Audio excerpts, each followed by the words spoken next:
trees, your yellow leaves move me. Dancing roofs, your painted red shakes the room. When I get there, I'm Brittany Charboneau, and I call myself the Funny Runner. when I get there, I'll break in your arms, I'll lose control. A few years ago, I quit my job to pursue running professionally. And along this ride, I never thought that I would get to discover so much about myself.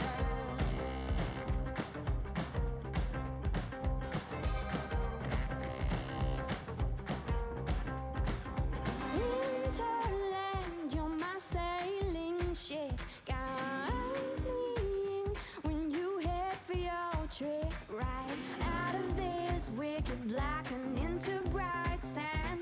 Straight towards the warm sun and into I found myself asking, is there only one way to become a professional runner, or can I do it my way? I'll break in your arms, I'll lose control. When I get there, I'll know the answer. Let me know when I get closer.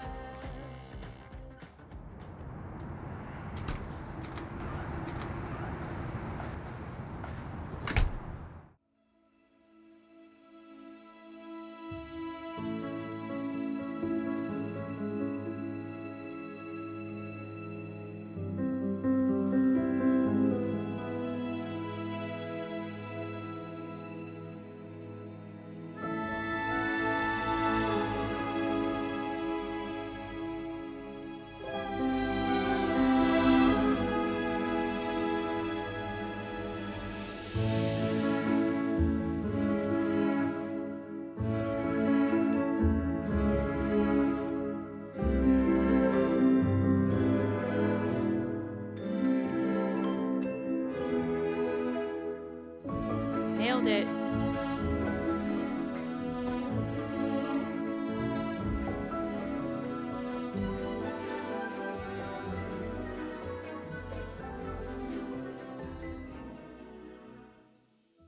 Part 1. The Serious Runner.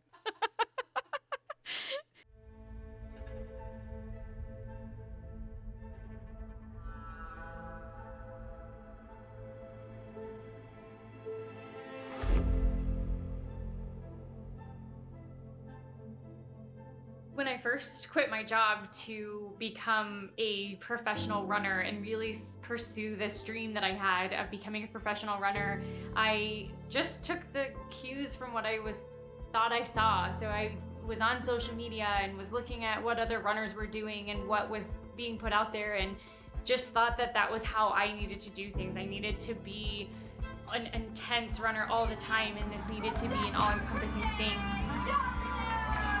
Turned into the cycle of crazy intense.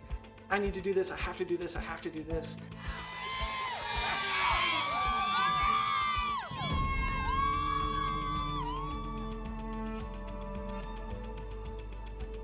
And I finally got to the point where I thought, if this is what it is like to be an elite runner, if this is what it has to be like, then I don't want to do it anymore. And it kind of lost that fun. It didn't even have the fun.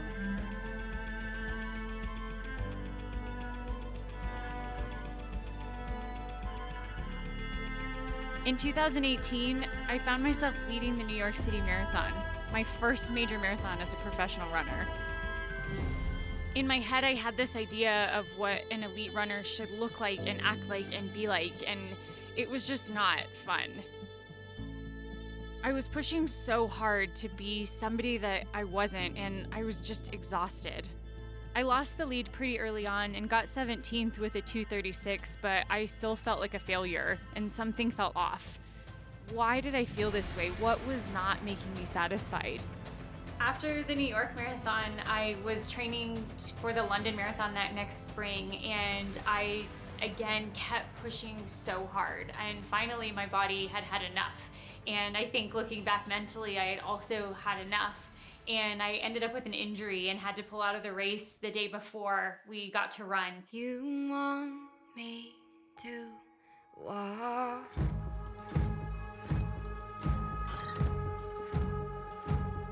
And that was really the moment that I had to just throw my hands up and say, I'm done pushing this hard. I am done doing it this way. Something is missing, something has to change, or I can't keep going, not only physically, but mentally. I was cashed. Emotionally, I was spent. And so that's when I really had to get with my coach, Jenny, and we had to decide, what are we gonna do differently if this is still the journey that I want to be on? Part 2, the joyful change. Brittany made an intentional change to have more fun with her training after we went to London. We sat down, we talked about what changes she wanted to make, and one of them was to keep fun in her training. Definite change of Britt, of coming back and saying, okay, if this week I have these runs, what about them can I do to make them mine? So that's when we came up with the different themes, and that's when we basically made a shift from like, I'm training as an elite runner to I'm training and running the way that I like to run. So after London was where we really started to make some different changes to my training. It was really awesome to see the transformation in Britt of loving running again and seeing the results that came not from the stress and the super hard work, but from the fun and the super hard work. Each week I give Brittany different themes. I keep a list, I have books, people give me ideas. One example was Julia Child. She'd had the mantra, smooth like butter in New York City, and so I thought Julia Child's perfect. And when you gave me the theme of Julia Child, I really took it and ran with it because I was listening to podcasts and learning about her and watched the movie Julie and Julia, and I really loved taking on Julia's voice and also just her attitude of just kind of going for big things. And so her voice eventually started to come into my head on training runs, and I could just hear Julia in my head being like, you can run faster, you can. I love running, I do. And just like taking on her joyful spirit on my runs. And most people know me for the joy of cooking, but my original goal was to write the joy of running. And that's just really what I started to do with all of the people specifically. That is my theme, you know, bringing in Abe and just thinking about how tough and strong Abe was and bringing that into my training and hearing Abe's voice as I'm out.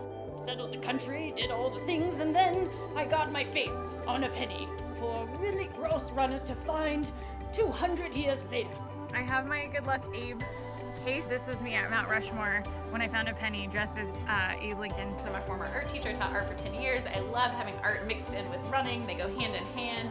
Getting her on trail, softer surfaces, playing, that's where the word really comes to mind for me. And then building strength. And so we had lots of fun doing that, yeah.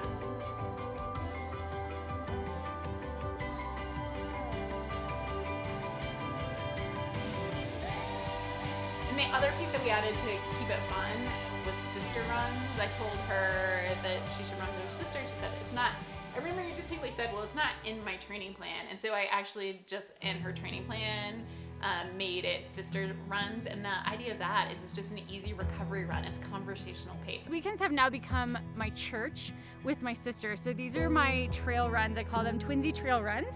And my sister and I go out, and it's just our time that we get to be together and just connect with no phones, no distractions. We're just running and we just talk and talk and talk. And she's the one that can really bring me back down to earth, and she can remind me that everything is in perspective and that all these big adventures and records and all the things that I'm doing are amazing, but it's part of who I am, and it's not that big of a deal, and I can do them. And she's the one who really reminds me that I'm capable of all of these big adventures.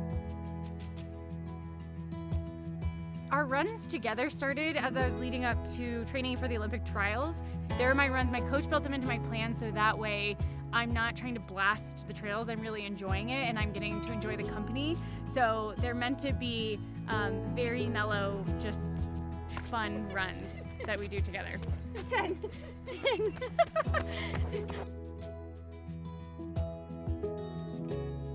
So when I was little, I would always wish whenever I would blow out birthday candles and whenever I was at a wishing well.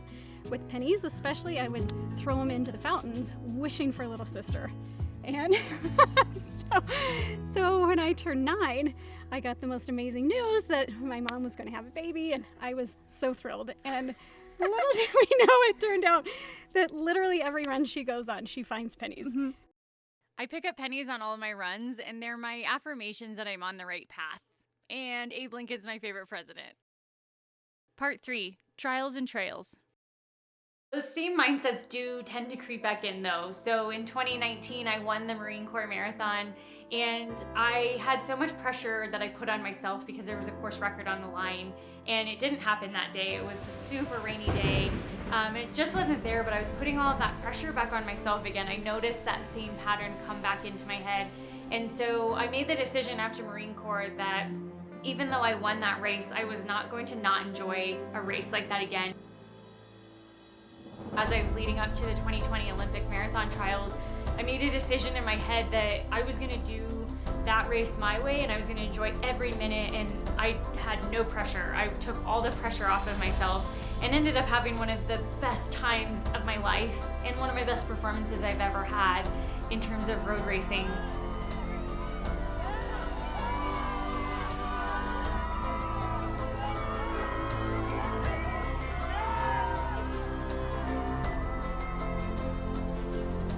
So it's just a different mindset shift between Marine Corps Marathon and the Olympic trials. That gave me more incentive to find a new way to push, with setting mental PRs instead of just time PRs as I switched from road to trail. Was I had to let go of some of the time and really just try to find other ways that I could improve and see progress. I started trail running in 2019 in the summer and had a really short trail season. I won the 2 races that I ever ran and loved it, absolutely loved it, but I thought my trajectory was strictly road, and I thought I'll just dabble in trail running and see what I can do, and that'll just be a supplement to my road running. And then it really took off in 2020, and I really found my love of it and really found that I could push really hard, but again, do it in my really fun way. Even though most of the races were shut down in 2020, luckily there were a few that I was able to run, including the 2020 Pikes Peak Marathon, which I ended up winning. So it was kind of surreal getting onto the trail and just having a successful season in something that I never would have thought would have been in my wheelhouse before that. I'm super excited to keep road training as well. I think that that's something that I've realized with my own journey, is that I get to decide what I want to do, and I get to be really great on the trails, but also run really fast on the road, and I'm excited to do both, and I know I've got the capability to do both. Part 4, FKTs. Wait, what does that even mean? It's 2020, it's the year of COVID, so there are not very many races. After the Olympic trials was right when the pandemic hit and everything shut down, so there were no races in sight that we knew of. And so that was where we knew that, well, I want to have a trail season and I can still go out and run trails. And then there were these things called FKTs that I had never heard of, which are fastest known times. And I thought, well, I'll just go for some of those. She had no idea what FKTs were. Once we showed her all the different trails, she picked out a couple that she wanted to tackle this summer. But once I found out that fastest known times were available, I thought that is up my alley. I want to try to go for those. So I picked out a couple of really big ones, including the 4-pass loop at Maroon Bells in Aspen. I ended up getting the FKT on the Maroon Bells run, and it was absolutely stunning. It was just so amazing to be able to run over all of those mountains right here in Colorado. And then not long after that, I got the FKT on the Boulder Skyline Traverse, which was so fun to be able to run here locally and also to run a shorter distance. The Boulder Skyline Traverse is an iconic trail in the heart of Boulder, and it's about a 17-mile run with 5 peaks all above a mile in altitude. And the total elevation is over 5,600 feet, which is about 325 feet per mile. And that's like doing Boston's Heartbreak Hill almost 4 times per mile. It was don't miss it when you did the 4-pass. Mm-hmm. So something with like play, being silly. Yeah. Because you're in jorts. Ain't nobody here to tell me how am I to climb this mountain. Oh, stay right beside me. Watch me climb, watch me climb, watch me. Ain't nobody here to guide me. How am I to cross this river? Oh, stay right beside me. Watch me cross, watch me cross, watch me.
I set the unsupported FKT in 3 hours and 18 minutes, and even though it was so hard, it was unbelievable.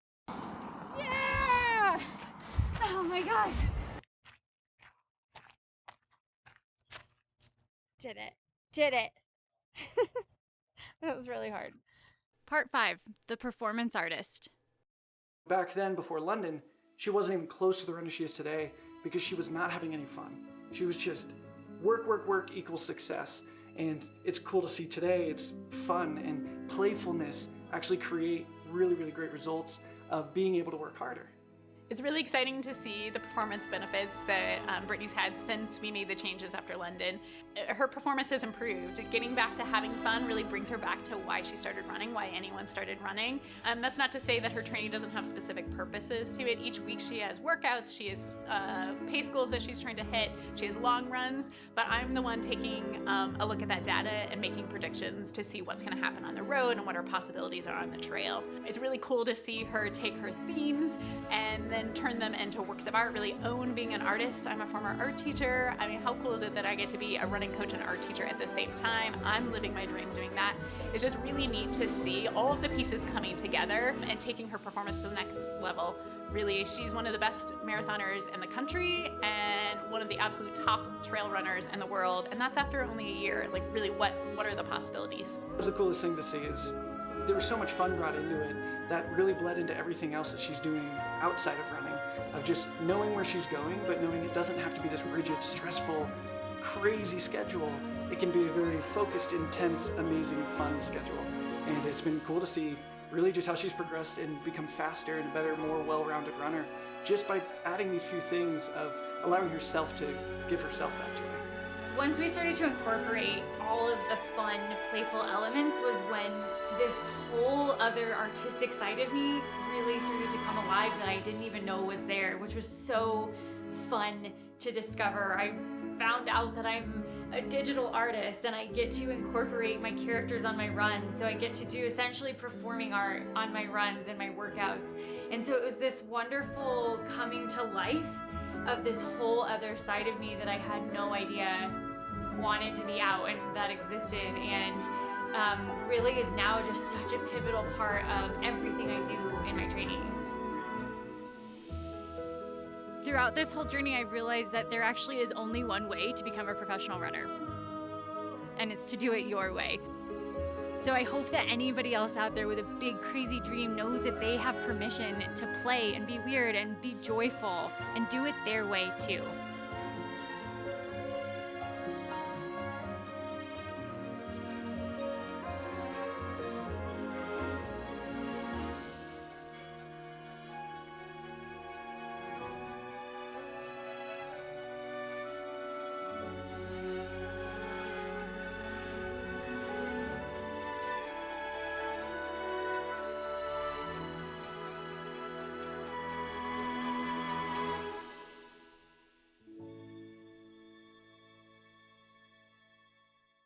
Do you know what funny is? Yeah. You're the funny runner? What do you mean? Like, I've seen your stuff. How many people